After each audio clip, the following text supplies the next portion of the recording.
दोस्तों, जैसे कि आप देख सकते हैं ये यूडिटेरिया बिहार दरोगा के लिए जो है प्रैक्टिस सेट आ चुका है दोस्तों। ठीक है, और ये प्रारंभिक परीक्षा 2023 के लिए है और इसमें जो दिया हुआ है आपको 15 मॉडल प्रैक्टिस सेट दिया हुआ है। ठीक है, और ये वॉल्यूम 1 है। तो एक बात है दोस्तों कि बिहार सरकार ने भी बोल दिया है कि वर्ष 2023 में जो है बड़ी संख्या में दरोगा पद की बहाली करने की घोषणा किया हुआ है बिहार सरकार।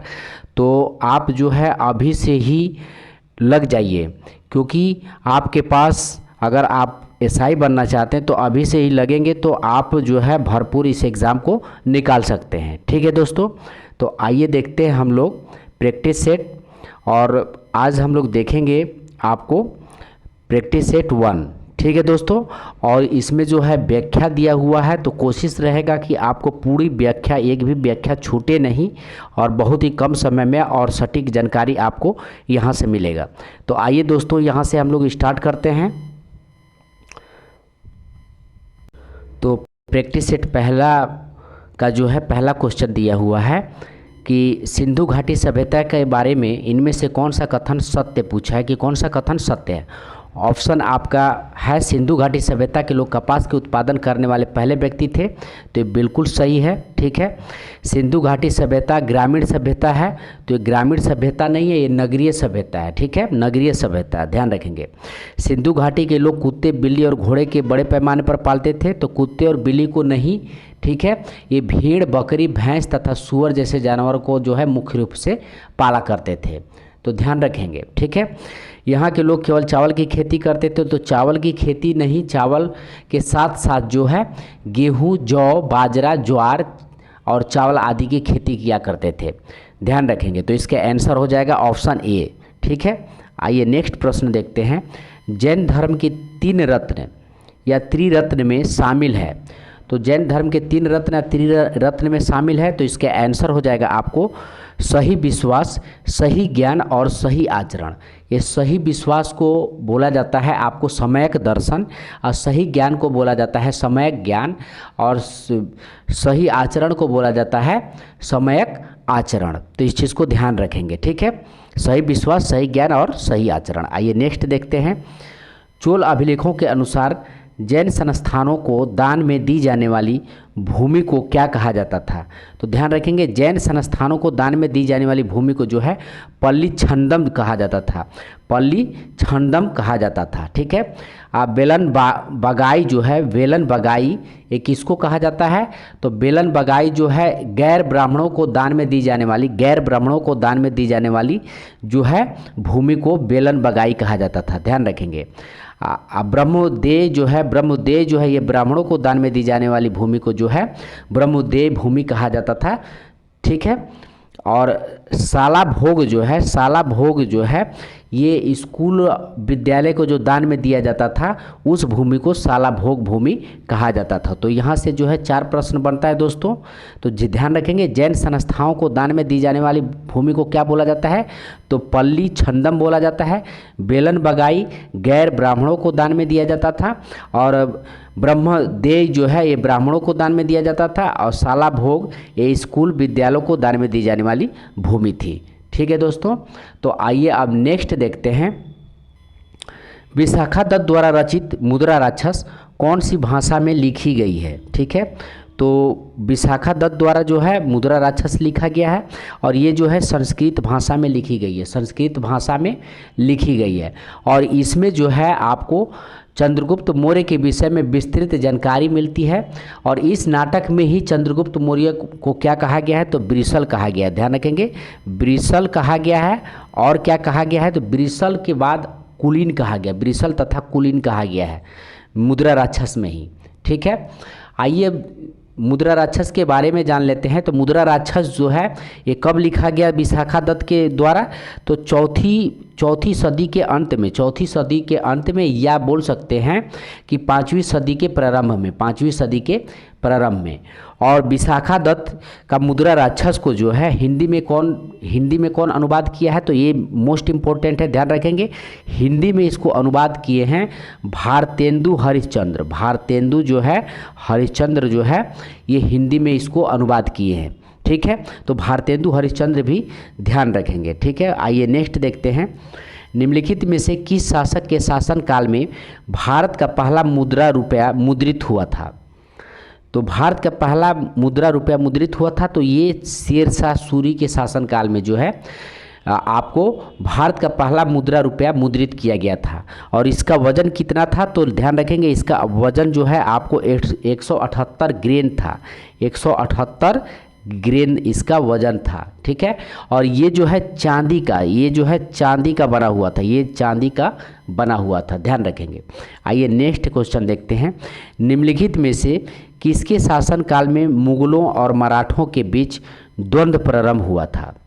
तो मुगलों और मराठों के बीच में जो है द्वंद्व प्रारंभ हुआ था किसके बीच में? तो ये हुआ था आपको औरंगजेब के बीच में जो है द्वंद्व प्रारंभ हुआ था, ठीक है, ध्यान रखेंगे।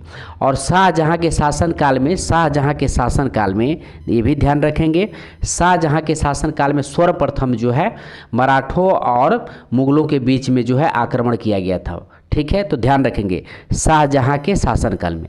और द्वंद्व कब हुआ था? द्वंद्व यानी संघर्ष कब जारी हुआ था? तो ये जो है अंग्रेज औरंगजेब के बीच, औरंगजेब के समय में जो है द्वंद्व जारी हुआ था। आप सुने होंगे 1665 में जो है पुरंदर के युद्ध जो हुआ था, ये शिवाजी से भिड़ंत हुआ था, मुगल सेनापति जयसिंह से हुआ था। और आगे चल करके 1680 से 1707 तक मुगलों की खिलाफ मराठों की स्वतंत्रता संघर्ष चलता रहा, 1707 तक। और 1707 में ही औरंगजेब का जो है मृत्यु हुआ था, ध्यान रखेंगे। तो इसका आंसर हो जाएगा औरंगजेब। आइए नेक्स्ट देखते हैं, भारत में किस गवर्नर जनरल को स्थानीय स्वशासन का पिता कहा जाता था? तो स्थानीय स्वशासन का पिता किसको कहा जाता था? तो लॉर्ड रिपिन को, ध्यान रखेंगे, लॉर्ड रिपिन को जो है स्थानीय स्वशासन का प्रारंभ करने वाला जो है लॉर्ड रिपिन है, ध्यान रखेंगे, लॉर्ड रिपिन है। इन्हें स्थानीय स्वशासन का पिता भी कहा जाता है। और भारत में सन 1881 में, ये भी ध्यान रखेंगे, भारत में सन 1881 में जो है सर्वप्रथम नियमित जनगणना करवाई गई। तब से लेकर अब तक प्रत्येक 10 वर्ष के अंतराल पर पुनः जागरण होता है। तो ये भी कौन करवाया था? तो लॉर्ड रिपिन ने ही करवाया था, इसी के समय में हुआ था, ठीक है। तो ध्यान रखेंगे लॉर्ड रिपिन के बारे में। आइए, लॉर्ड रिपिन स्थानीय स्वशासन का पिता और नियमित जनगणना करवाने वाला लॉर्ड रिपिन के समय में ही हुआ था। आइए नेक्स्ट देखते हैं, ब्रिटिश साम्राज्य में अवध का विलय कब हुआ था? अवध का विलय कब हुआ था? तो अवध का विलय हुआ था आपको वर्ष 1856 में, ध्यान रखेंगे, वर्ष 1856 में हुआ था। और लॉर्ड डलहौजी ने, ध्यान रखेंगे, लॉर्ड डलहौजी जो है उस समय गवर्नर जनरल था। और आउटरम की रिपोर्ट के आधार पर, आउटरम की रिपोर्ट के आधार पर कुशासन, आउटरम के रिपोर्ट के आधार पर कुशासन, ध्यान रखेंगे, कुशासन का आरोप लगाकर जो है अवध को जो है ब्रिटिश साम्राज्य में मिला लिया गया था। उस समय अवध का नवाब कौन था? तो ये भी ध्यान रखेंगे, उस समय जो अवध का नवाब थे वो थे आपके को वाजिद अली शाह, वाजिद अली शाह जो है उस समय अवध के नवाब थे, वाजिद अली शाह, ठीक है। तो अवध को कब मिला लिया गया था? तो 1856 में, इस चीज़ को ध्यान रखेंगे। आइए नेक्स्ट देखते हैं, निम्नलिखित में से किसने बंगाल के विभाजन 1905 के विरोध में हुए आंदोलन का नेतृत्व किया था? तो ये किए थे आपको सुरेंद्रनाथ बनर्जी जो है 1905 के विरोध में हुए प्रारंभिक आंदोलन का नेतृत्व सुरेंद्रनाथ बनर्जी ने किया था। और 20 जुलाई 1905 को जो है बंगाल विभाजन का निर्णय लिया गया था, ठीक है, घोषणा किया गया था, ध्यान रखेंगे, 20 जुलाई 1905 को बंगाल विभाजन का निर्णय घोषणा किया गया था। और 7 अगस्त 1905 को कलकत्ता के टाउन हॉल में जो है ऐतिहासिक बैठक हुआ था। तो ये भी ध्यान रखेंगे, बंगाल विभाजन से 7 अगस्त को जो है 7 अगस्त 1905 को बंगाल विभाजन के लिए जो है टाउन हॉल में ऐतिहासिक बैठक हुआ था। और वहीं पे जो है स्वदेशी आंदोलन की घोषणा की गई थी, ठीक है। और इसके साथ साथ एक 16 अक्टूबर आता, 16 अक्टूबर 1905 को जो है 16 अक्टूबर 1905 को कलकत्ता 16 अक्टूबर 1905 को बंगाल विभाजन प्रभावी हुआ था। और इस दिन पूरे बंगाल में शोक दिवस मनाया गया था, 16 अक्टूबर 5 को। तो इसके साथ साथ ये भी ध्यान रखेंगे। आइए नेक्स्ट प्रश्न देखते हैं। आपको 10 नंबर क्वेश्चन दिया हुआ है, किस व्यक्ति ने महात्मा गांधी को पहली बार राष्ट्रपिता कहकर संबोधित किया था? तो ये कहे थे आपको सुभाष चंद्र बोस। सुभाष चंद्र बोस ने महात्मा गांधी को जो है राष्ट्रपिता कह कर के बोला था। तो ध्यान रखेंगे 6 जुलाई को जो है 6 जुलाई 1944 को सुभाष चंद्र बोस ने आज़ाद हिंद रेडियो पर बोलते हुए गांधी जी को संबोधित किया था और कहा था, भारत की स्वाधीनता की आखिरी युद्ध शुरू हो चुका है और राष्ट्रपिता भारत के मुक्ति के इस पवित्र युद्ध में हम आपका आशीर्वाद और शुभकामना चाहते हैं। तो इन्होंने उस समय कहा था 6 जुलाई 1944 को, और ये रेडियो पे इन्होंने कहा था। ध्यान रखेंगे। नेक्स्ट क्वेश्चन देखते हैं। नेक्स्ट प्रश्न है, सत्यशोधक समाज की स्थापना हुई थी। तो सत्यशोधक समाज की स्थापना कब हुई थी? तो सत्यशोधक समाज की स्थापना जो है 1883 में हुई थी। 1883 में जो है ज्योतिबा फुले द्वारा जो है 1883 में हुई थी। ध्यान रखेंगे, सत्यशोधक समाज की स्थापना जो है ज्योतिबा फुले द्वारा 1883 में हुई थी। और प्रार्थना समाज का स्थापना जो है 1867 में हुआ था, और ये जो है 1867 में हुआ था, और आत्माराम पांडुरंग ने किया था। और उसके बाद जो है आर्य समाज का स्थापना 1875 में हुआ था। आर्य समाज की स्थापना 1875 में हुआ था, ये भी ध्यान रखेंगे। आइए नेक्स्ट देखते हैं, अटला देव मस्जिद का निर्माण किस शासक के द्वारा किया गया था? अटला देव मस्जिद का निर्माण जो है किस शासक के द्वारा किया गया था? तो ये किया गया था आपको इब्राहिम शाही सर्की के द्वारा किया गया था। इब्राहिम शाह सर्की के द्वारा जो है अटला देव मस्जिद का निर्माण किया गया था। अटला देव मस्जिद का निर्माण जो है 1408 में अटला देव मस्जिद का जो है निर्माण किया गया था। ठीक है, अटला देव मस्जिद का निर्माण कन्नौज के राजा विजय चंद्र द्वारा निर्मित अटला देवी के मंदिर को तोड़कर किया गया था। ध्यान रखेंगे। आइए नेक्स्ट क्वेश्चन देखते हैं, अलाउद्दीन के समय भू राजस्व की दर उपज का कितना भाग था? तो अलाउद्दीन के समय भू राजस्व की दर उपज का कितना भाग था? तो ये था आपको 1/2 था, 1/2 था। ठीक है, और लूटा हुआ धन का जो है ये 3/4 था। लूटा हुआ धन 3/4 था। ठीक है, अलाउद्दीन के समय। आइए नेक्स्ट देखते हैं, भारतीय संविधान अपने नागरिकों को डैश की समानता का वचन देता है। तो किसकी समानता का वचन देता है? तो इस क्वेश्चन को थोड़ा देखें, इसमें लॉजिक क्या है। तो भारतीय संविधान अपने नागरिकों को समानता का वचन देता है। तो पहला ऑप्शन दिया हुआ है अभिव्यक्ति और विश्वास। तो अभिव्यक्ति और विश्वास ये नहीं होगा, विचार और अभिव्यक्ति ये भी नहीं होगा। प्रतिष्ठा और अवसर, तो प्रतिष्ठा और अवसर देता है। ठीक है, प्रतिष्ठा और अवसर देता है अपने नागरिकों को, तो ये ध्यान रखेंगे। ठीक है, और भारतीय संविधान अपने नागरिकों को सामाजिक, आर्थिक और राजनीतिक न्याय तथा विचार, अभिव्यक्ति, विश्वास, धर्म और उपासना की स्वतंत्रता, प्रतिष्ठा और अवसर का समानता प्रदान करता है। ठीक है, आइए नेक्स्ट क्वेश्चन देखते हैं, निम्नलिखित में कौन सी समिति ने मूल कर्तव्य को संविधान में सम्मिलित करने का सुझाव दिया था? तो कौन सा समिति जो है मूल कर्तव्य को संविधान में सम्मिलित होने का सुझाव दिया था? तो ध्यान रखेंगे स्वर्ण सिंह समिति जो है मूल कर्तव्य को संविधान में सम्मिलित करने का सुझाव दिया था। और मूल कर्तव्य कहाँ से लिया गया है? तो मूल कर्तव्य लिया गया है रूस से, ये भी ध्यान रखेंगे, ये रूस से लिया गया है। ठीक है, और 42वें संविधान संशोधन अधिनियम 1976, तो ध्यान रखेंगे 42वें संविधान संशोधन अधिनियम 1900 कौन सा था? 76 में जो है 1976 के द्वारा जो है संविधान के भाग 4 क अनुच्छेद 51 क को जोड़कर नागरिक के 10 मूल कर्तव्यों का उल्लेख किया गया। ठीक है, तो मूल कर्तव्य में जो है 10 नागरिक का मूल कर्तव्य था, और अभी वर्तमान में जो है 11वां मूल कर्तव्य जो है 86वें संविधान संशोधन 2002 के द्वारा जो है जोड़ा गया। 86वें संविधान संशोधन 2002 के द्वारा जोड़ा गया, और इसमें जो है 6 से 14 वर्ष की उम्र के बच्चों को जो है शिक्षा के अवसर उपलब्ध कराना किया गया। ठीक है, आइए नेक्स्ट क्वेश्चन देखते हैं, अनुसूचित जनजाति के संरक्षण के लिए एक क्षेत्र को अनुसूचित क्षेत्र के रूप में घोषणा करने की शक्ति किसके पास होती है? तो ध्यान रखेंगे, अनुसूचित जनजाति के संरक्षण के लिए एक क्षेत्र को अनुसूचित क्षेत्र के रूप में घोषणा करने की शक्ति ये जो है राष्ट्रपति के पास होती है। ये शक्ति जो है राष्ट्रपति के पास होती है, ठीक है। और अनुसूचित क्षेत्र के रूप में घोषणा करने की शक्ति भारतीय संविधान के अनुच्छेद में कौन सा है, तो अनुच्छेद 244 है। भारतीय संविधान में अनुच्छेद 244 वन में है, 244 जो है वन में है। और राष्ट्रपति का शक्ति का जो है 244(2), ध्यान रखेंगे, राष्ट्रपति को प्राप्त शक्ति जो है अनुच्छेद 244(2), 244, तो 244(2) में है, 244(2) में है, ठीक है।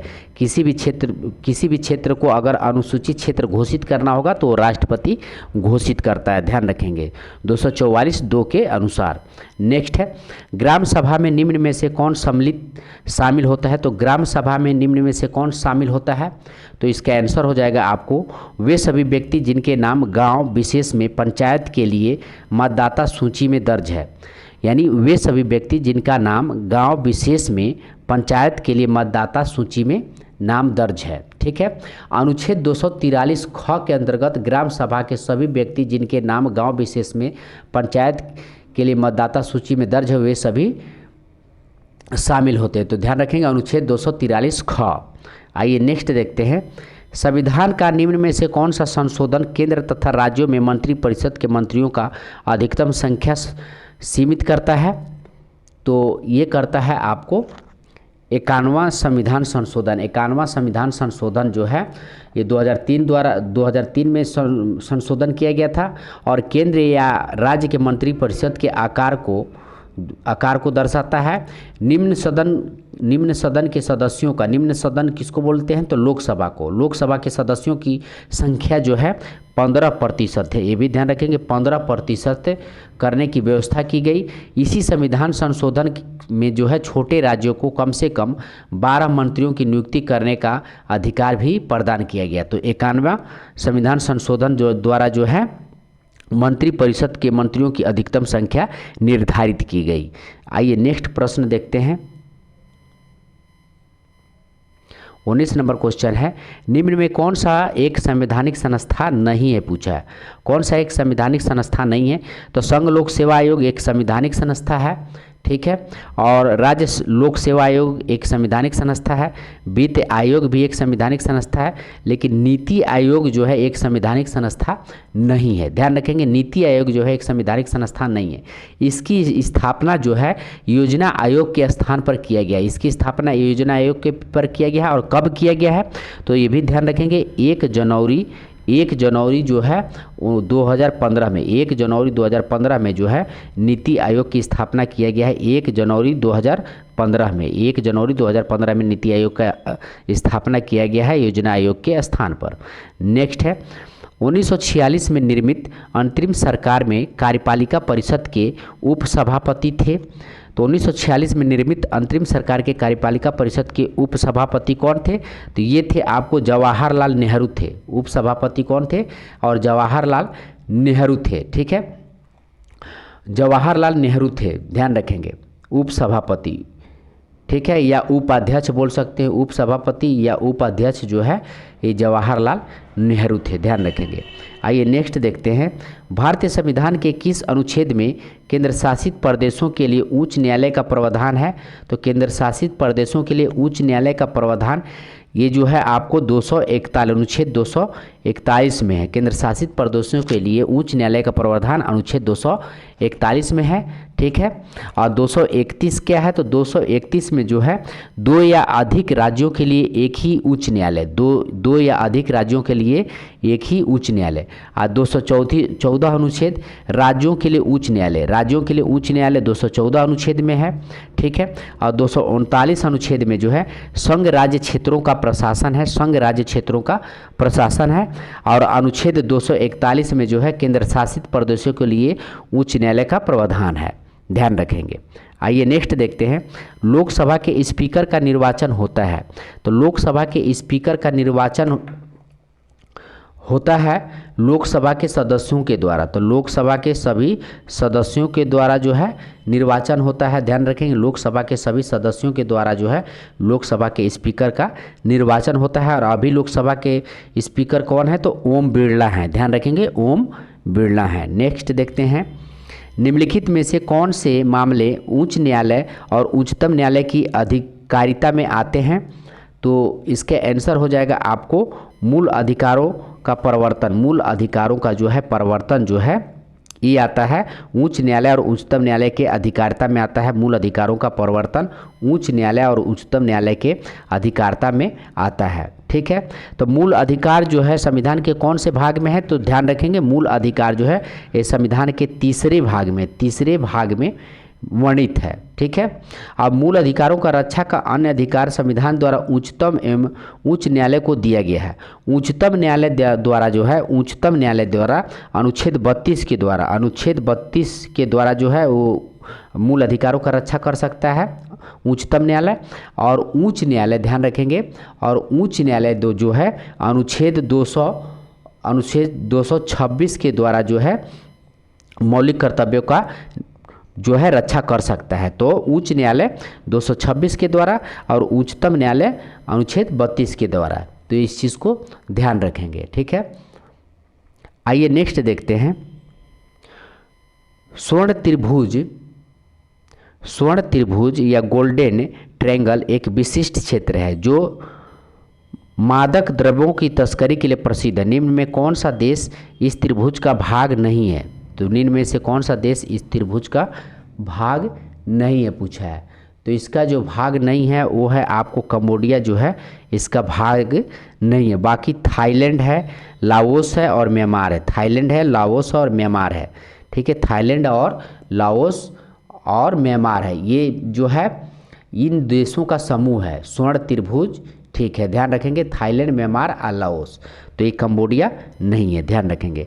आइए नेक्स्ट देखते हैं, अंतर्राष्ट्रीय प्रवासी दिवस मनाया जाता है। तो अंतर्राष्ट्रीय प्रवासी दिवस कब मनाया जाता है? तो अंतर्राष्ट्रीय प्रवासी दिवस जो है 18 दिसंबर को अंतर्राष्ट्रीय प्रवासी दिवस 18 दिसंबर को मनाया जाता है। अब भारतीय प्रवासी दिवस कब मनाया जाता है? तो भारतीय प्रवासी दिवस जो है 9 जनवरी को मनाया जाता है, 9 जनवरी को मनाया जाता है।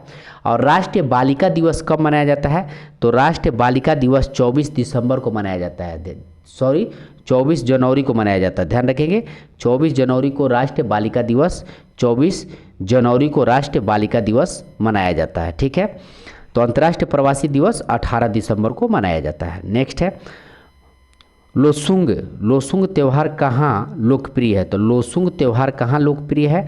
तो लोसुंग त्यौहार जो है आपको ये सिक्किम में लोकप्रिय है। लोसुंग त्यौहार ये जो है सिक्किम में लोकप्रिय है। और भूटिया तथा लेप्चा, ध्यान रखेंगे, भूटिया तथा लेप्चा जनजातियों द्वारा यह त्यौहार फसलों के कटाई के जश्न के रूप में मनाया जाता है। ध्यान रखेंगे, लोसुंग त्यौहार जो है सिक्किम में मनाया जाता है और ये भूटिया तथा लेप्चा जनजातियों द्वारा त्यौहार फसलों की कटाई के जश्न के रूप में मनाया जाता है। आइए नेक्स्ट देखते हैं, यूनेक्सा कप किस खेल से संबंधित है? यूनेक्सा कप किस खेल से संबंधित है? तो यूनेक्सा कप जो है ये बैडमिंटन से संबंधित है, बैडमिंटन से संबंधित है। यूनेक्सा कप जो है बैडमिंटन से संबंधित है। नेक्स्ट है, सूरजताल झील किस राज्य में स्थित है? तो सूरजताल झील जो है ये हिमाचल प्रदेश में स्थित है। सूरजताल झील जो है हिमाचल प्रदेश में स्थित है। ठीक है, और हिमाचल प्रदेश में और क्या क्या है? तो सूरजताल झील है, रेणुका झील है और नाको झील है। ध्यान रखेंगे, सूरजताल झील, रेणुका झील और नाको झील ये हिमाचल प्रदेश में है। ध्यान रखेंगे, हिमाचल प्रदेश में सूरजताल झील, रेणुका झील और नाको झील हिमाचल प्रदेश में स्थित है। आइए नेक्स्ट देखते हैं, इकोसिस्टम की सही परिभाषा क्या है? इकोसिस्टम की सही परिभाषा क्या है? तो आइए ऑप्शन देख लेते हैं। इकोसिस्टम की सही परिभाषा आपको क्या पूछा है? तो इसके आंसर हो जाएगा जीव समुदाय और उसके वातावरण को संतुलित तंत्र।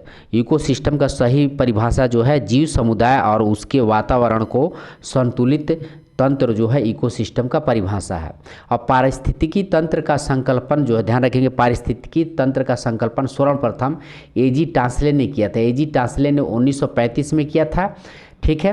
किसी क्षेत्र के सभी जीवधारी तथा वातावरण में उत्पत्ति अजैविक घटक को संयुक्त रूप से पारितंत्र का निर्माण करते हैं। ठीक है, तो ये भी अतिरिक्त के रूप में याद रखेंगे। नेक्स्ट है, पारिस्थितिकी संतुलन बनाए रखने के लिए भारत में वन क्षेत्र कितना प्रतिशत होना चाहिए? तो ध्यान रखेंगे, पारिस्थितिकी संतुलन बनाए रखने के लिए भारत में वन क्षेत्र कितना प्रतिशत होना चाहिए पूछा है।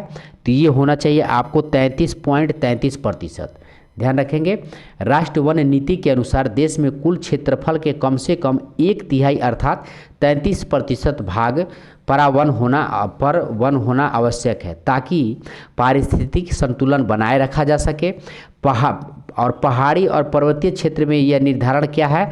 तो पहाड़ी और पर्वतीय क्षेत्र में जो है 2/3 निर्धारण है। ध्यान रखेंगे, पहाड़ी और पर्वतीय क्षेत्र में 2/3 निर्धारण है, ताकि अपरदन और भूस्खलन को रोका जा सके, अपरदन तथा भूस्खलन को रोका जा सके। तो इसका आंसर हो जाएगा 33.33%। नेक्स्ट है,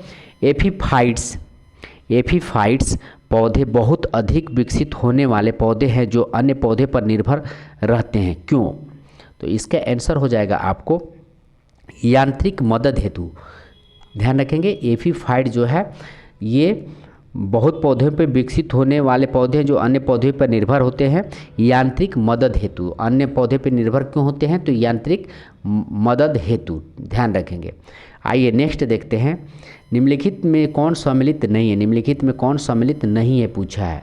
तो इसमें जो है इसका आंसर हो जाएगा कंचनजंगा 2002, स्थापना वर्ष 2002 है, तो कंचनजंगा जो है इसका 2002 में नहीं, कंचनजंगा जो है 2000 में जो है इसकी स्थापना वर्ष 2000 है। ठीक है, और कंचनजंगा कहाँ है? तो सिक्किम में। कंचनजंगा कहाँ है? तो सिक्किम में। बाकी सब देख लीजिए, सिमलीपाल 1994 में इसका स्थापना वर्ष है, सिमलीपाल 1994 में इसका स्थापना हुआ था और ये उड़ीसा में है। नोकरेक जो है 1988 में इसका स्थापना हुआ था, नोकरेक का 1988 में स्थापना हुआ था और ये मेघालय में है। और पन्ना जो है, पन्ना का जो है 2011 में स्थापना हुआ था और पन्ना जो है ये मध्य प्रदेश में है। ठीक है, पन्ना जो है ये मध्य प्रदेश में है। आइए नेक्स्ट क्वेश्चन देखते हैं, क्षेत्रीय भाषा में निर्णय प्रकाशित करने वाला पहला हाई कोर्ट कौन सा है? तो क्षेत्रीय भाषा में निर्णय प्रकाशित करने वाला पहला हाई कोर्ट जो है केरल हाई कोर्ट है। पहला high court Kerala high court है और इसने लाइव प्रसारण करने वाला पहला ये जो है क्षेत्रीय भाषा में जो है प्रकाशित करने वाला जो है पहला high court Kerala high court है। और ध्यान रखेंगे, लाइव प्रसारण करने वाला यानी लाइव प्रसारण करने वाला पहला हाई कोर्ट गुजरात है। लाइव प्रसारण करने वाला पहला हाई कोर्ट कौन सा है? तो ये आपका गुजरात है। तो इस चीज़ को भी ध्यान रखेंगे। आइए नेक्स्ट देखते हैं, किस राज्य सरकार द्वारा स्वास्थ्य ऐप को जारी किया गया है? तो स्वास्थ्य ऐप को जारी किया गया है किस राज्य सरकार के द्वारा? तो ये जारी किया गया है आपको तमिलनाडु राज्य सरकार के द्वारा जो है स्वास्थ्य ऐप को जो है जारी किया गया है। तमिलनाडु सरकार ने राज्य को स्वच्छता कर्मचारियों और उनके परिवार के सदस्यों को कल्याण हेतु जो है स्वास्थ्य ऐप जारी किया है। तो इस चीज़ को ध्यान रखेंगे। आइए नेक्स्ट प्रश्न देखते हैं, हाल ही में संगम नौसेना अभ्यास का आयोजन भारत ने किस देश के साथ किया है? तो संगम नौसेना अभ्यास का जो है ये किया है आपको अमेरिका के साथ जो है नौसेना अभ्यास का अभ्यास किया है और 2022 में गोवा में हुआ था। ध्यान रखेंगे, 2022 में जो है ये गोवा में हुआ था, 2022 में ये गोवा में हुआ था और ये जो है सातवां संगम युद्ध अभ्यास था, सातवां संगम युद्ध अभ्यास। ठीक है, ये था और ये भारत और अमेरिका का अभ्यास है। ठीक है, और ये नौसेना सैन्य अभ्यास है। नेक्स्ट है, अंतर्राष्ट्रीय श्रम संगठन ILO में शामिल होने वाला 127वां देश कौन सा है? तो 127वां देश जो है ये है आपको टोंगा है। ध्यान रखेंगे, 127वां देश जो है ये टोंगा है। ठीक है, और अंतर्राष्ट्रीय श्रम संगठन का स्थापना कब हुआ था? तो ध्यान रखेंगे, इसका स्थापना हुआ था 1919 में इसका स्थापना हुआ था और इसका जो है मुख्यालय कहाँ है? तो मुख्यालय ध्यान रखेंगे जिनेवा में है। मुख्यालय कहाँ है? तो जिनेवा में है, जिनेवा स्विट्जरलैंड में है। ध्यान रखेंगे, और इसमें शामिल होने वाला 127वां देश कौन सा हो गया? तो टोंगा हो गया। और टोंगा की राजधानी पूछे तो क्या है टोंगा की राजधानी? तो आलोपा है। टोंगा की राजधानी नुकू आलोपा है, ध्यान रखेंगे, टोंगा की राजधानी नुकू आलोपा है। नेक्स्ट है विश्व हिंदी सम्मेलन 2023 जिसका आयोजन फिजी में किया गया है, इसमें भारत के तरफ से किसने प्रतिनिधित्व किया है? तो विश्व हिंदी सम्मेलन 2023 का आयोजन फिजी में किया गया है, इस चीज़ को ध्यान रखेंगे। विश्व हिंदी सम्मेलन 2023 का आयोजन कहाँ किया गया है? तो ये फिजी में किया गया है, ठीक है। और क्या पूछा है कि इसमें भारत की तरफ से किसने प्रतिनिधित्व किया है? तो इसमें भारत की तरफ से जो है एस जयशंकर ने प्रतिनिधित्व किया है, एस जयशंकर ने प्रतिनिधित्व किया है। अब विश्व हिंदी सम्मेलन का ये कौन सा संस्करण है? तो ये कौन सा संस्करण है? तो ये भी ध्यान रखेंगे, ये जो है 12वां संस्करण था, ये 12वां संस्करण था और इसमें इसका प्रतिनिधित्व एस जयशंकर ने किया था। और कहाँ हुआ था? तो फिजी, ध्यान रखेंगे, फिजी में हुआ था, ठीक है। आइए नेक्स्ट देखते हैं। भारत सरकार ने भूकंप प्रभावित देश तुर्की तथा सीरिया की मदद के लिए कौन सा ऑपरेशन चलाया था? तो तुर्की तथा सीरिया की मदद के लिए भारत सरकार ने कौन सा ऑपरेशन चलाया था? तो ऑपरेशन दोस्त ने चलाया था, ध्यान रखेंगे। भूकंप प्रभावित हुआ था और इसमें 50,000 से अधिक लोग की मृत्यु हुई थी तुर्की और सीरिया में, ठीक है। और इसने भारत ने ऑपरेशन दोस्त चलाया था, ध्यान रखेंगे, ऑपरेशन दोस्त चलाया था। नेक्स्ट है ग्लोबल फायर पावर इंडेक्स 2023 में कौन सा देश प्रथम स्थान पर है? तो ग्लोबल फायर पावर इंडेक्स 2023 में कौन सा देश प्रथम स्थान पे है? तो ये अमेरिका जो है प्रथम स्थान पे है, ध्यान रखेंगे। ग्लोबल फायर पावर इंडेक्स 2023 में अमेरिका जो है प्रथम स्थान पर है। और भारत का स्थान कौन सा है? तो भारत का स्थान है जो है चौथे स्थान पे, भारत जो है चौथे स्थान पे, भारत का स्थान चौथे स्थान पे भारत है, तो ये भी ध्यान रखेंगे। आइए नेक्स्ट क्वेश्चन देखते हैं। वित्त वर्ष 2023-24 के दौरान देश का जीडीपी विकास दर कितना रहने का अनुमान है? वित्त वर्ष 2023-24 के दौरान देश का जीडीपी विकास दर कितना रहने का अनुमान है? तो 6 से लेकर के 6.8%, 6 से लेकर के 6.8% तक रहने का अनुमान है। अब वित्त मंत्री कौन है? तो निर्मला सीतारमण द्वारा जो है ये संसद में पेश किया गया था बजट 2023-24 का, ध्यान रखेंगे। नेक्स्ट है दूध उत्पादन में भारत का स्थान विश्व में कौन सा है? तो दूध उत्पादन में भारत का स्थान जो है पहला है, ध्यान रखेंगे। दूध उत्पादन में भारत का स्थान जो है पहला है। विश्व में कुल दूध उत्पादन में लगभग 25% का योगदान कौन करता है? भारत करता है। 25% का, विश्व में 25% का जो है योगदान कौन करता है? तो केवल भारत करता है, ध्यान रखेंगे, और पहला स्थान है। अर्जुन पुरस्कार 2022 से सम्मानित सुश्री अंशु का संबंध किस खेल से है? तो सुश्री अंशु का संबंध किस खेल से है पूछा है, तो इसका आंसर हो जाएगा ये, इनका संबंध जो है कुश्ती से है, इनका संबंध कुश्ती से है। और वर्ष 2022 में कुल 25 खिलाड़ियों को उनके खेल में विशिष्ट योगदान हेतु अर्जुन अवार्ड से सम्मानित किया गया था, ये भी ध्यान रखेंगे। और सुश्री अंशु को जो है का संबंध कुश्ती से है। आइए नेक्स्ट देखते हैं। ग्रैमी पुरस्कार 2023 हेतु किस एल्बम ऑफ द ईयर, किसे एल्बम ऑफ द ईयर चुना गया है? तो एल्बम ऑफ द ईयर किसे चुना गया है? तो हैरी आयास को जो है एल्बम ऑफ द ईयर चुना गया है। आइए जो है 65वां ग्रैमी अवार्ड था, ये भी ध्यान रखेंगे, 65वां ग्रैमी अवार्ड था, ये भी ध्यान रखेंगे, ठीक है। और इनका सॉन्ग्स ऑफ द ईयर इनका चुना गया, और इनका जो है अवार्ड जस्ट लाइक दैट, ठीक है, अवार्ड किसके लिए दिया गया? जस्ट लाइक दैट के लिए इनको अवार्ड दिया गया। नेक्स्ट है प्रसिद्ध पुस्तक विक्ट्री सिटी के लेखक कौन है? तो विक्ट्री सिटी के लेखक कौन है? तो विक्ट्री सिटी के लेखक जो है ये सलमान रुशिदी हैं। विक्ट्री सिटी के लेखक सलमान रुशिदी हैं। और इनके और पुस्तक हैं जैसे मिडनाइट चिल्ड्रेन और सेम द सैटेनिक वर्सेज, तो ये जो है सलमान रुशिदी के हैं। Midnight children, same, the satanic versus और विक्ट्री सिटी जो है सलमान रुशिदी ने प्रकाशित किया, यह पुस्तक 2023 में प्रकाशित किया गया था।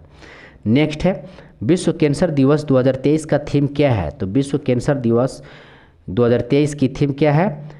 तो कैंसर दिवस की थीम है आपको क्लोज द केयर गैप, ठीक है। और कैंसर दिवस कब मनाया जाता है? तो कैंसर दिवस ध्यान रखेंगे 4 फरवरी को मनाया जाता है। 4 फरवरी को जो है कैंसर दिवस मनाया जाता है। 4 फरवरी को कैंसर दिवस मनाया जाता है। और 2023 में इसकी थीम क्या है? Close the care gap. ध्यान रखेंगे, क्लोज द केयर गैप। आइए नेक्स्ट देखते हैं। स्टैच्यू ऑफ नॉलेज को स्थापित किया गया है। ठीक है, तो स्टैच्यू ऑफ नॉलेज को स्थापित किया गया। स्टैच्यू ऑफ नॉलेज को स्थापित किया गया कहाँ पे? तो ये महाराष्ट्र में स्थापित किया गया है। ठीक है, महाराष्ट्र के लातूर जिला में, महाराष्ट्र के लातूर में स्थापित किया गया है। और यह जो है BR अम्बेडकर की प्रतिमा है। ध्यान रखेंगे, यह जो है BR अम्बेडकर की प्रतिमा है। और कितने फुट ऊंची है? तो 70 फीट ऊंची है। ध्यान रखेंगे, 70 फीट ऊंची है। BR अम्बेडकर की मूर्ति और 70 फीट ऊंची है। आइए नेक्स्ट देखते हैं। जनवरी 2023 में आई रिपोर्ट के अनुसार 2022 में भारत का सबसे प्रदूषित शहर कौन सा है?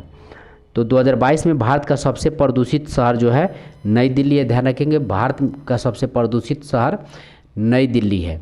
ठीक है, आइए नेक्स्ट क्वेश्चन देखते हैं।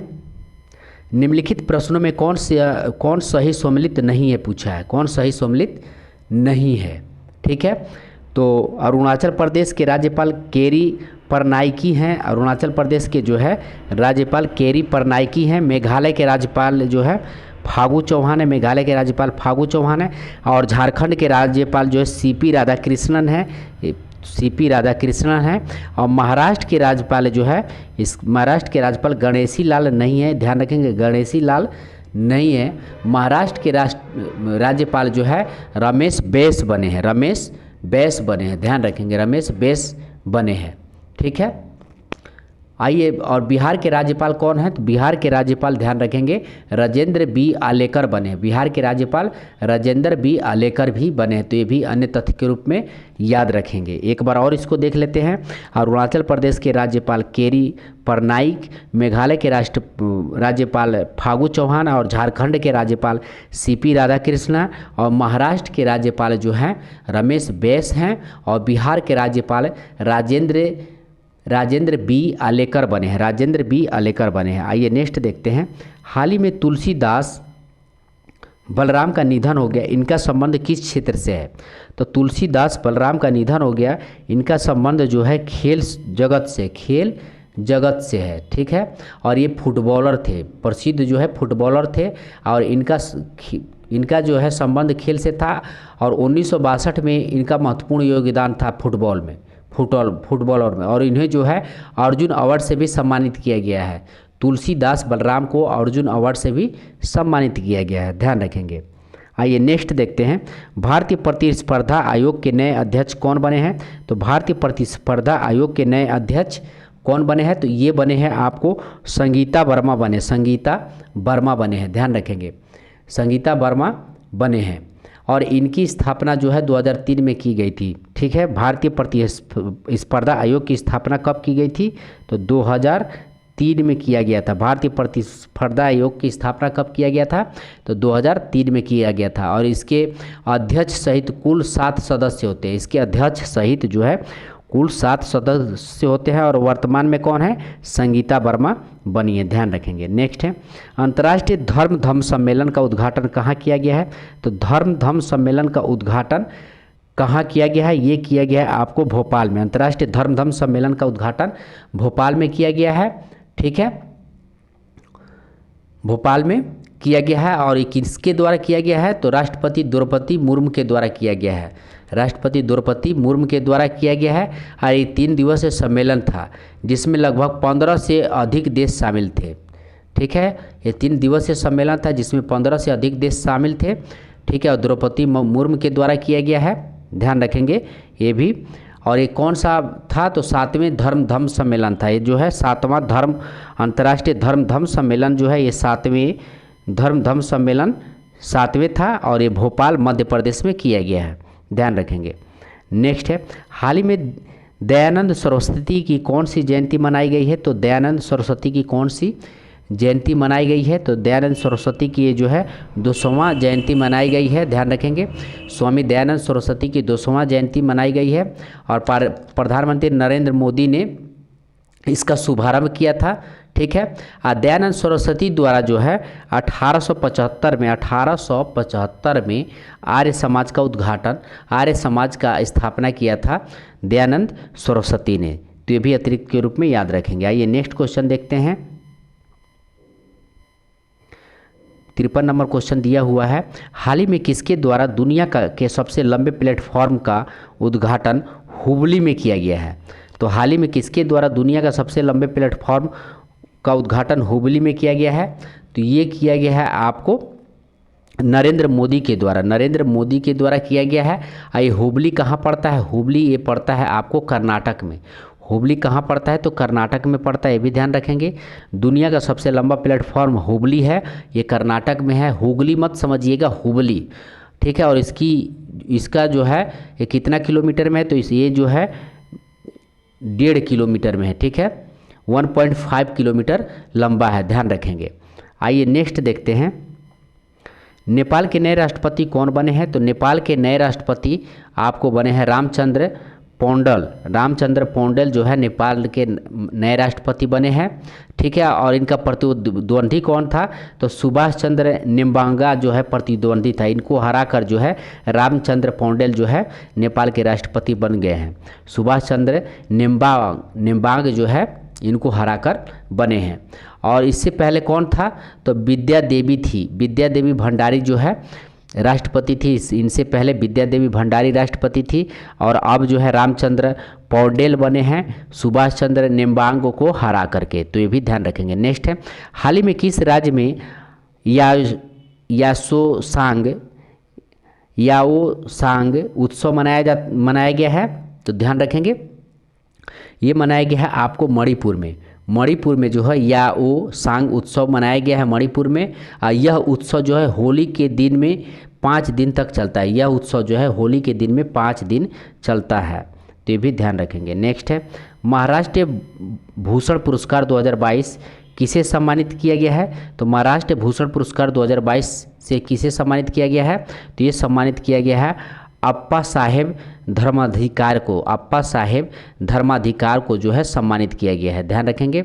अप्पा साहेब धर्माधिकार को सम्मानित किया गया है। और यह जो है एक सामाजिक कार्यकर्ता थे, यह जो है एक सामाजिक कार्यकर्ता थे। सर्वोच्च नागरिक सम्मान से सम्मानित किया गया है इनको, और ये सामाजिक कार्यकर्ता थे, तो ये भी ध्यान रखेंगे। और पहली बार महाराष्ट्र भूषण पुरस्कार की शुरुआत कब हुआ था? पहली बार महाराष्ट्र भूषण पुरस्कार की शुरुआत हुआ था 1996 में। पहली बार महाराष्ट्र भूषण पुरस्कार का जो है शुरुआत हुआ था 1996 में। और ये अप्पा साहेब धर्माधिकार को जो है सम्मानित किया गया है। आइए नेक्स्ट देखते हैं, वंदे भारत ट्रेन का संचालन करने वाली पहली महिला ड्राइवर कौन है? वंदे भारत ट्रेन की संचालन करने वाली पहली महिला जो है ये सुरेखा यादव हैं। सुरेखा यादव हैं, ध्यान रखेंगे। पहली महिला ड्राइवर सुरेखा यादव हैं। और इन्होंने सोलापुर से मुंबई तक ट्रेन चलाई है। इन्होंने सोलापुर से मुंबई तक ट्रेन चलाई है। सुरेखा यादव ही देश की पहली महिला ट्रेन ड्राइवर भी हैं, ये भी ध्यान रखेंगे। सुरेखा यादव ही देश की पहली महिला ट्रेन ड्राइवर भी हैं। आइए नेक्स्ट देखते हैं, रबी फसल की बुआई की जाती है। तो रबी फसल की बुआई कब की जाती है? तो रबी फसल की बुआई जो है अक्टूबर से लेकर के नवंबर तक किया जाता है। और रबी फसल में कौन कौन आता है? तो रबी फसल आपको गेहूं, चना, जौ, सरसों आदि, ध्यान रखेंगे। अक्टूबर से नवंबर में इसकी बुआई होती है। और इसकी कटाई कब होती है? तो मार्च और अप्रैल में कटाई होती है। अभी रबी फसल की कटाई हो रही है, तो मार्च और अप्रैल में, ध्यान रखेंगे। इसके साथ साथ जो है देख लेते हैं खरीफ फसल के बारे में। तो खरीफ फसल की बुआई कब होती है? तो जून से जुलाई होती है। जून से जुलाई होती है, ध्यान रखेंगे। खरीफ फसल की बुआई कब होती है? तो जून से जुलाई किया जाता है। और ये सितंबर अक्टूबर में कटाई होती है, ठीक है। सितंबर अक्टूबर में इसकी कटाई होती है। नेक्स्ट है, जूट उत्पाद में अग्रणी राज्य है। तो जूट उत्पाद में अग्रणी राज्य कौन सा है? तो ये सभी को पता होगा, पश्चिम बंगाल जो है जूट उत्पाद में सबसे आगे है, सबसे पहला स्थान है, ठीक है। और जो जूट उत्पादन जूट जो है किससे बनता है? तो ध्यान रखेंगे लेगुमिनेसी कुल के सदस्य। जूट जो है यह लेगुमिनेसी कुल का सदस्य होता है। यह कपास के बाद दूसरी सर्वाधिक रेशे वाला फसल है। यह कपास के बाद जो है दूसरी सबसे अधिक रेशे वाला फसल है। आइए नेक्स्ट देखते हैं, किस भारतीय राज्य की अधिकतम सीमा म्यांमार से लगती है? किस भारतीय राज्य की अधिकतम सीमा म्यांमार से लगती है? तो ये लगती है आपको अरुणाचल प्रदेश की सीमा जो है म्यांमार से सबसे अधिक लगती है, यानी 520 किलोमीटर 520 किलोमीटर जो है लगती है, इसकी सीमा 520 किलोमीटर लगती है। और ये बताइए कि म्यांमार से भारत के कितने राज्य लगते हैं? तो म्यांमार से जो है भारत के, ये भी ध्यान रखेंगे, भारत के कुल 4 राज्य लगते हैं। भारत के कुल जो है 4 राज्य लगते हैं, ये भी ध्यान रखेंगे। आइए नेक्स्ट देखते हैं। भारत के उत्तरी मैदान में शीत ऋतु में वर्षा होती है। तो शीत ऋतु में वर्षा होती है, किसके कारण होती है? तो ध्यान रखेंगे, पश्चिमी विक्षोभ के कारण होती है। भारत के उत्तरी मैदान में शीत ऋतु में वर्षा पश्चिमी विक्षोभ के कारण होती है। यह वर्षा रबी फसल के उत्पादन में सहायक होता है। यह वर्षा जो है रबी फसल के उत्पादन में सहायक होता है, ये भी ध्यान रखेंगे। नेक्स्ट है, कॉफ़ी पोर्ट के नाम से जाना जाता है। तो कॉफ़ी पोर्ट के नाम से जाना जाता है किसको? तो सेंटोस को जाना जाता है। कॉफ़ी पोर्ट के नाम से जो है सेंटोस को जाना जाता है। अब विश्व में सर्वाधिक कॉफ़ी उत्पादन कहाँ होता है? तो ध्यान रखेंगे, ब्राज़ील में होता है। ब्राज़ील में ही सेंटोस कहा जाता है। ध्यान रखेंगे, ब्राज़ील में ही सेंटोस कहा जाता है, इस चीज़ को भी ध्यान रखेंगे। ठीक है। और कॉफ़ी बंदरगाह है, सेंटोस क्या है? एक कॉफ़ी बंदरगाह है। यहाँ जो है कॉफ़ी का सर्वाधिक निर्यात होता है, यहाँ से कॉफ़ी का सर्वाधिक निर्यात किया जाता है, इसलिए कॉफ़ी पोर्ट के नाम से भी जाना जाता है। इसलिए इसे कॉफ़ी पोर्ट के नाम से भी जाना जाता है। ठीक है। आइए नेक्स्ट देखते हैं, नंदा देवी चोटी किस हिमालय का भाग है? तो नंदा देवी चोटी किस हिमालय का भाग है? तो नंदा देवी चोटी जो है ये कमाऊ हिमालय का भाग है। नंदा देवी चोटी जो है ये कमाऊ हिमालय की भाग है, और यह जो है उत्तराखंड में स्थित है। उत्तराखंड में स्थित है। यह भारत की दूसरी सबसे बड़ी चोटी है। ध्यान रखेंगे, कमाऊ हिमालय ये भारत की दूसरी सबसे बड़ी चोटी है, ध्यान रखेंगे। और इसी हिमालय के प्रमुख चोटी कामते, केदारनाथ और त्रिशूल आदि हैं। कामेत, केदारनाथ और त्रिशूल आदि हैं। इसी हिमालय की प्रमुख चोटी कामेत, केदारनाथ और त्रिशूल हैं, ये भी ध्यान रखेंगे। आइए नेक्स्ट देखते हैं, द्वीपों का समूह लक्षद्वीप है। द्वीपों का समूह लक्षद्वीप है, ये किससे निर्मित है? तो ये जो है प्रवाल द्वारा निर्मित है। द्वीपों का समूह लक्षद्वीप है, यह प्रवाल द्वारा निर्मित है। लक्षद्वीप जो है अरब सागर में स्थित है, भी ध्यान रखेंगे। लक्षद्वीप कहाँ स्थित है? तो अरब सागर में स्थित है, तथा ये प्रवाल भित्ति द्वारा निर्मित है। लक्षद्वीप 36 छोटे छोटे द्वीपों का एक समूह है। ध्यान रखेंगे, 36 छोटे छोटे द्वीपों का एक समूह है। इस हिमालय की 36 छोटे छोटे द्वीपों का समूह है, और इसे जो है 1956 में केंद्र शासित प्रदेश के रूप में स्थापित किया गया था। 1956 में जो है इसे केंद्र शासित प्रदेश के रूप में स्थापित किया गया था, लक्षद्वीप को, ध्यान रखेंगे। नेक्स्ट है, दूध गंगा निम्नलिखित में से किसकी सहायक नदी है? तो दूध गंगा जो है किसकी सहायक नदी है? तो दूध गंगा जो है ये चिनाब की सहायक नदी है। ध्यान रखेंगे, दूध गंगा जो है ये चिनाब की सहायक नदी है, तथा यह जम्मू और कश्मीर में प्रवाहित होती है। चिनाब की सहायक नदी है दूध गंगा, और यह जो है जम्मू और कश्मीर में प्रवाहित होती है। जम्मू और कश्मीर में जो है प्रवाहित होती है। जबकि किशन गंगा जो है आपका किशन गंगा जो है झेलम की सहायक नदी है। किशन गंगा जो है झेलम की सहायक नदी है। किशन गंगा झेलम की सहायक नदी है। और राम गंगा गंगा की सहायक नदी है। राम गंगा जो है गंगा की सहायक नदी है। ठीक है। तो चिनाब नदी की सहायक नदी दूध गंगा, ध्यान रखेंगे, और किशन गंगा झेलम की सहायक नदी, और राम गंगा गंगा की सहायक नदी। चिनाब का जो है दूध गंगा, और आपको जो है झेलम का किशन गंगा, और राम गंगा गंगा की सहायक नदी है। नेक्स्ट है, भार का एसआई मात्रक है। तो भार का एसआई मात्रक क्या होता है?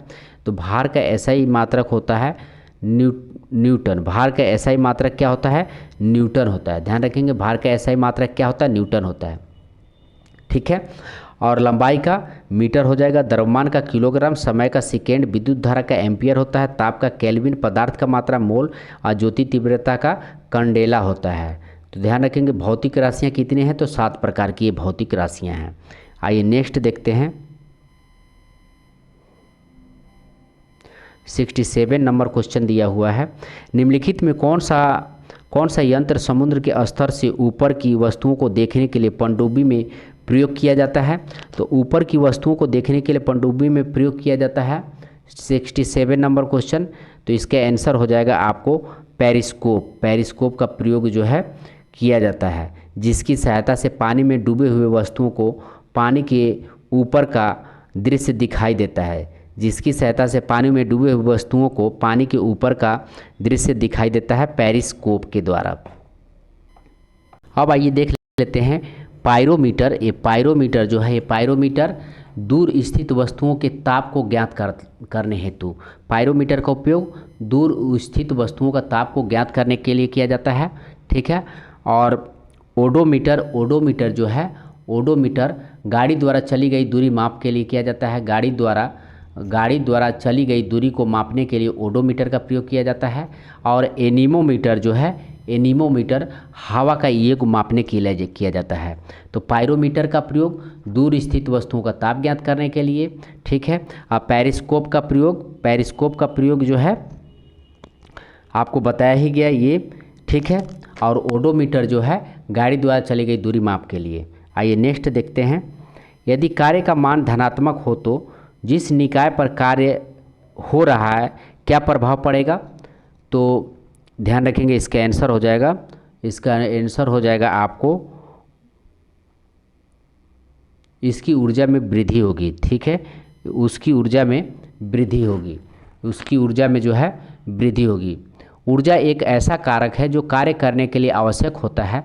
अतः जिस कारण से किसी वस्तु में कार्य करने की क्षमता होती है उसे ऊर्जा कहते हैं। अर्थात यदि कार्य का मान धनात्मक है तो निकाय पर हो रहे कार्य में ऊर्जा में वृद्धि होगी। यदि कार्य का मान धनात्मक है तो निकाय पर हो रहे कार्य में ऊर्जा में वृद्धि होगी। तो ध्यान रखेंगे धनात्मक है तो। आइए नेक्स्ट देखते हैं। यदि दो कणों के बीच की दूरी बढ़ जाती है तो इनके बीच गुरुत्वाकर्षण बल पर क्या प्रभाव पड़ता है? तो इनके बीच गुरुत्वाकर्षण बल जो है कम हो जाएंगे। ध्यान रखेंगे, इनके बीच जो है गुरुत्वाकर्षण बल जो है कम हो जाएंगे। ध्यान रखेंगे। ठीक है।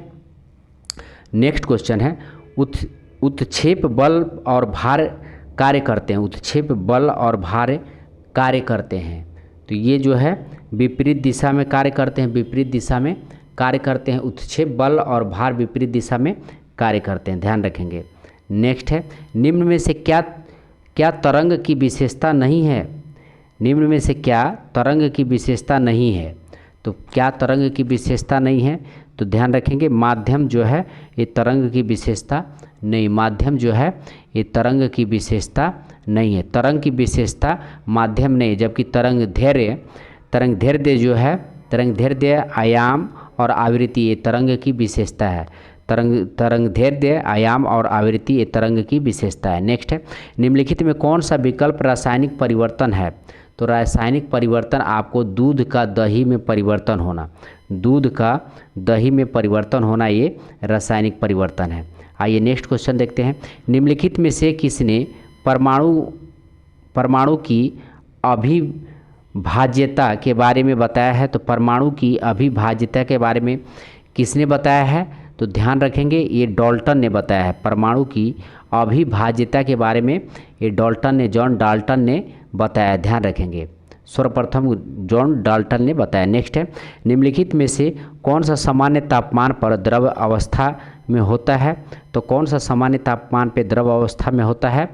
तो इसका आंसर हो जाएगा गैलियम जो है सामान्य तापमान पे जो है यह द्रव अवस्था में होता है। यह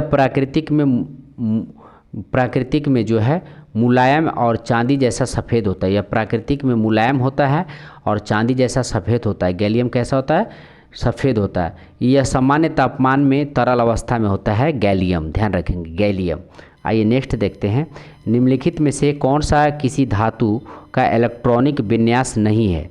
तो निम्नलिखित में कौन सा किसी धातु का इलेक्ट्रॉनिक विन्यास नहीं है पूछा है? तो 2.6 जो है किसी भी धातु का इलेक्ट्रॉनिक विन्यास नहीं है। ठीक है।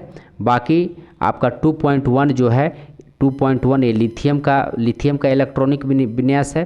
2.1 लिथियम का इलेक्ट्रॉनिक विन्यास है। ठीक है। और आपका जो है 281 281 जो है 281 ये सोडियम धातु का है और 283 जो है ये एल्युमिनियम धातु का है। ठीक है, ये एल्युमिनियम धातु का है। ठीक है, और ये जो है 26 जो है ये ऑक्सीजन गैस का इलेक्ट्रॉनिक विनाश है, ऑक्सीजन गैस का इलेक्ट्रॉनिक विनाश है। तो इसके आंसर डी हो जाएगा। आइए नेक्स्ट देखते हैं, निम्नलिखित में से किसी एक तत्व के भार की तुलना में एक मूल विशेषता माना जाता है। तो इसके आंसर हो जाएगा आपको परमाणु क्रमांक। परमाणु क्रमांक ध्यान रखेंगे, किसी परमाणु के नाभिक में उपस्थित प्रोटॉनों की संख्या को उस तत्व का परमाणु क्रमांक कहते हैं। परमाणु क्रमांक को तत्व के भार की तुलना में एक मूल विशेषता माना जाता है। आइए नेक्स्ट प्रश्न देखते हैं। नेक्स्ट प्रश्न है आपका दिया हुआ है, ऑक्सीकरण प्रतिक्रिया में निम्नलिखित में से क्या होता है। तो ऑक्सीकरण प्रक्रिया में निम्नलिखित में से क्या होता है। तो ये इलेक्ट्रॉनों में कमी होता है, इलेक्ट्रॉनों में जो है कमी होता है। ध्यान रखेंगे, ऑक्सीकरण प्रतिक्रिया में इलेक्ट्रॉनों में कमी होता है। आइए नेक्स्ट क्वेश्चन देखते हैं, यदि किसी लवण का pH मान 0 है तो वह डैश का लवण होता है। तो यदि किसी लवण का pH मान 0 है तो वह जो है सशक्त एसिड और कमज़ोर बेस होगा, सशक्त एसिड और कमज़ोर बेस होता। यदि किसी लवण का pH मान 0 से 3.5 के बीच होता है तो वह प्रबल अम्ल और दुर्बल क्षार होता है। ध्यान रखेंगे, प्रबल अम्ल और दुर्बल क्षार होता है। और जबकि लवण का pH मान 10.5 से अधिक होता है तो वह प्रबल क्षार और दुर्बल अम्ल होता है, प्रबल क्षार और दुर्बल अम्ल होता है। आइए नेक्स्ट देखते हैं, जलीय विलयन में किस अम्ल या क्षार में क्या परिवर्तन होता है। तो जलीय विलयन में किसी अम्ल या क्षार में क्या परिवर्तन होता है। तो ये होता है आपको क्षार जल में OH- आयन निर्मित करता है, क्षार जल जो है OH- निर्मित करता है। ठीक है, वे पदार्थ जो जलीय विलयन में H+ आयन देते हैं अम्ल कहलाते हैं, तथा जो OH- आयन देते हैं क्षार कहलाते हैं। हाइड्रोक्लोरिक जलीय विलयन में H+ देता है। ध्यान रखेंगे, हाइड्रोक्लोरिक जलीय विलयन में H+ देता है, जबकि NaOH जलीय विलयन में जो है OH- उत्पन्न करता है, इसलिए क्रमशः अम्ल एवं क्षार होता है। आइए नेक्स्ट देखते हैं, उस निष्क्रिय गैस का क्या नाम है जिसे आधुनिक आवर्त सारणी में पहली आवर्त में रखा गया है, पहले आवर्त में रखा गया है। तो पहले आवर्त में किसको रखा गया है। तो हीलियम को रखा गया, पहले आवर्त में हीलियम को रखा गया है। ठीक है, आधुनिक आवर्त सारणी के शून्य समूह में 6 निष्क्रिय गैसों helium, neon, argon, krypton, xenon, एमेरेडॉन को रखा गया है। ये निष्क्रिय गैस इसको बोला जाता है। नेक्स्ट क्वेश्चन है, अधातुओं का व्यापक उपयोग निम्न में से किस में होता है। तो अधातुओं का व्यापक उपयोग जो है निम्न में से किस में होता है। तो ये जो है आपको खाद में होता है। ध्यान रखेंगे, अधातुओं का व्यापक उपयोग जो है खाद में होता है। अधातुओं का व्यापक उपयोग उर्वरका में पौधों को बेहतर वृद्धि के लिए खाद के रूप में किया जाता है। ध्यान रखेंगे, अधातुओं का व्यापक उपयोग उर्वरकों में पौधों को बेहतर वृद्धि के लिए खाद के रूप में किया जाता है। नेक्स्ट आइए देखते हैं, कास्टिक सोडा का रासायनिक नाम क्या है। कास्टिक सोडा का रासायनिक नाम जो है सोडियम हाइड्रोक्साइड है, सोडियम हाइड्रोक्साइड है। कास्टिक सोडा का रासायनिक नाम सोडियम हाइड्रोक्साइड होता है। इसका उपयोग जो है पेट्रोलियम को शुद्ध करने में, साबुन बनाने में, सूती कपड़ों में चमक पैदा करने में, कृत्रिम रेशा के निर्माण आदि में किया जाता है। तो सोडियम हाइड्रोक्साइड का जो है उपयोग कहाँ किया जाता है। पेट्रोलियम को शुद्ध करने में, साबुन बनाने में, सूती कपड़ों में चमक पैदा करने में और कृत्रिम रेशा के निर्माण आदि में जो है सोडियम हाइड्रोक्साइड का उपयोग किया जाता है। ठीक है, नेक्स्ट है, हीमेटोलॉजी का अध्ययन निम्नलिखित में से किससे संबंधित है। तो हीमेटोलॉजी का संबंध जो है, हीमेटोलॉजी का संबंध जो है रक्त से है। हीमेटोलॉजी का अध्ययन रक्त से संबंधित है। ठीक है, और आपको डेंड्रोलॉजी क्या है। तो डेंड्रोलॉजी जो है, डेंड्रोलॉजी आपको जो है वृक्ष एवं झाड़ियों का अध्ययन से संबंधित है, डेंड्रोलॉजी। ठीक है, और वायरोलॉजी विषाणुओं के अध्ययन से संबंधित है। और टिश्यू कल्चर एक कृत्रिम माध्यम से ऊतकों का संवर्धन है। आइए नेक्स्ट देखते हैं, पानी की कमी के कारण कोशिका के संकुचित भित्ति से अलग होने की प्रक्रिया को क्या कहा जाता है। तो पानी की कमी के कारण कोशिका के संकुचित भित्ति से अलग होने की प्रक्रिया को ये बोला जाता है आपको प्लाज्मोलिसिस बोला जाता है, प्लाज्मोलिसिस बोला जाता है। पानी की कमी के कारण कोशिका के संकुचित होकर कोशिका भित्ति से अलग होने की प्रक्रिया को प्लाज्मोलिसिस या जीव द्रव्य कुंचन कहते हैं, या जीव द्रव्य कुंचन भी कहते हैं। प्लाज्मोलिसिस या जीव द्रव्य कुंचन कहते हैं, ये भी ध्यान रखेंगे। नेक्स्ट है, हमारे शरीर में वसा संचायक ऊतक कौन है? तो हमारे शरीर में वसा संचायक ऊतक आपको जो है ये है आपको एडिपोजा ऊतक। हमारे शरीर में वसा संचायक ऊतक कौन है? एडिपोजा ऊतक है। हमारे शरीर में वसा संचायक ऊतक कौन है? एडिपोजा ऊतक है। ये विभिन्न कोशिकाओं के मिलने से ऊतक का निर्माण होता है। वसा ऊतक दो प्रकार के होते हैं। वसा ऊतक जो है दो प्रकार के होते हैं, एरिओलर ऊतक और एडिपोज ऊतक। वसा ऊतक दो प्रकार के होते हैं, एरिओलर ऊतक और एडिपोज ऊतक। तो ध्यान रखेंगे, वसा ऊतक कितने प्रकार के होते हैं? एरिओलर ऊतक और एडिपोज ऊतक दो प्रकार के होते हैं, लेकिन हमारे शरीर में वसा संचायक ऊतक कौन है? एडिपोज है हमारे शरीर में, ध्यान रखेंगे। नेक्स्ट है, स्थायी ऊतकों के निर्माण के लिए एक स्थायी संरचना, आकार और क्रिया अपनाने की प्रक्रिया को क्या कहा जाता है? तो ये कहा जाता है आपको विभेदन कहा जाता है, विभेदन कहा जाता है, ध्यान रखेंगे। स्थायी ऊतकों के निर्माण के लिए एक स्थायी संरचना, आकार और क्रिया अपनाने की प्रक्रिया को विभेदन कहा जाता है। लगातार विभेदन के माध्यम से जीव के शरीर में वृद्धि होती है। लगातार विभेदन के माध्यम से जो है जीव के शरीर में वृद्धि होती है। नेक्स्ट है, पादपों में सबसे प्रचुर मात्रा में उपस्थित तत्व क्या है? तो पादपों में सबसे प्रचुर मात्रा में उपस्थित तत्व क्या है? तो ध्यान रखेंगे, ये इसके आंसर हो जाएगा आपको कार्बन है। पादपों में कार्बन सबसे प्रचुर मात्रा में पाया जाता है, जबकि पत्तियों में प्रचुर मात्रा में क्या मिला जाता है? तो मैग्नीज मिलता है, ठीक है, मैग्नीशियम मिलता है। पत्तियों में जो है प्रचुर मात्रा में मैग्नीशियम मिलता है, ध्यान रखेंगे ये भी। नेक्स्ट है, निम्नलिखित में से किसने सजीव वस्तुओं में लक्षणों की आनुवंशिक के सिद्धांत का प्रतिपादन में योगदान दिया है? तो ये दिया है आपको ग्रेगर मेंडल ने। ग्रेगर मेंडल जो है जीवों के ग्रेगर मेंडल ने दिया है। नेक्स्ट है, आइए नेक्स्ट देखते हैं।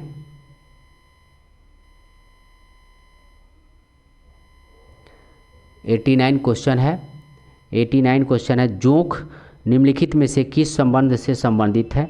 जोंक निम्नलिखित में से किस संबंध से संबंधित है? तो ये जोंक जो है एनिलीडा है। जोंक जो है ये एनिलीडा है। जोंक जो है एनिलीडा संघ का जंतु है। यह उभयलिंग होता है। यह बाह्य परजीवी है तथा इसका शरीर लंबा, चपटा एवं खंडों में विभक्त होता है। जोंक जो है एनिलीडा संघ का जंतु है। यह उभयलिंग होता है। यह बाह्य परजीवी है तथा इसका शरीर लंबा, चपटा, खंडों में विभक्त होता है। नेक्स्ट है, निम्नलिखित में से किसमें होमोडोटा दांत पाया जाता है? तो होमोडोटा दांत पाया जाता है आपको मछली में। होमोडोटा दांत पाया जाता है मछली में। आइए नेक्स्ट देखते हैं, मनुष्य के पाचन तंत्र में उत्सर्जी अम्ल कौन सा होता है? तो मनुष्य के पाचन तंत्र में उत्सर्जी अम्ल कौन सा होता है? तो हाइड्रोक्लोरिक अम्ल, ध्यान रखेंगे, हाइड्रोक्लोरिक अम्ल जो है उत्सर्जित अम्ल जो है हाइड्रोक्लोरिक अम्ल होता है। मनुष्य के पाचन तंत्र में उत्सर्जित अम्ल हाइड्रोक्लोरिक अम्ल होता है। नेक्स्ट है, निम्नलिखित में कौन सा रोग विषाणु जनित नहीं होता है? तो निम्नलिखित में कौन सा रोग विषाणु जनित नहीं होता है? तो ये तपेदिक जो है विषाणु जनित नहीं होता है।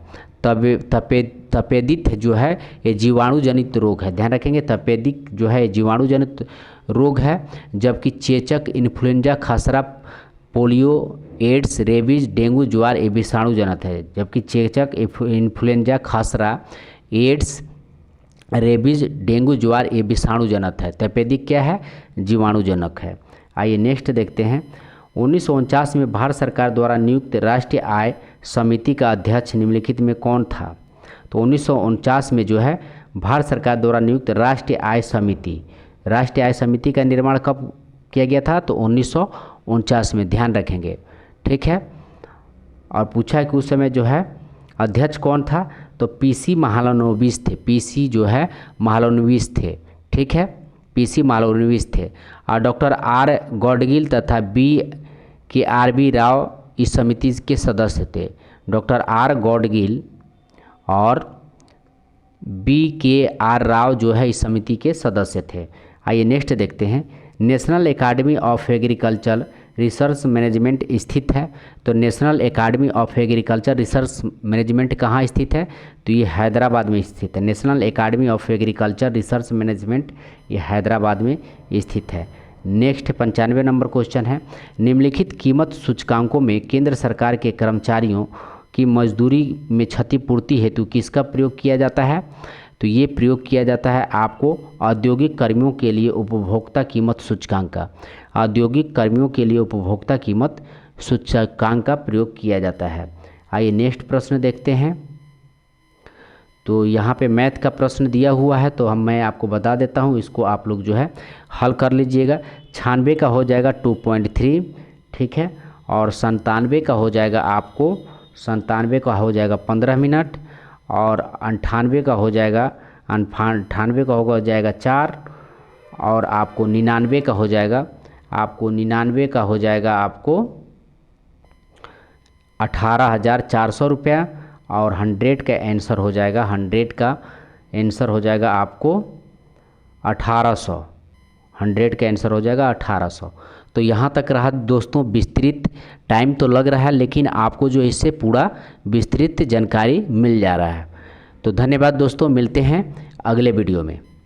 हाँ, और एक बात, अगर आपको जो है इसका फुल आपको PDF चाहिए और वो भी व्याख्या सहित, तो आप जो है मिक्स स्टडी टेलीग्राम को ज्वाइन कर इसका जो है आप PDF ले सकते हैं। तो धन्यवाद दोस्तों।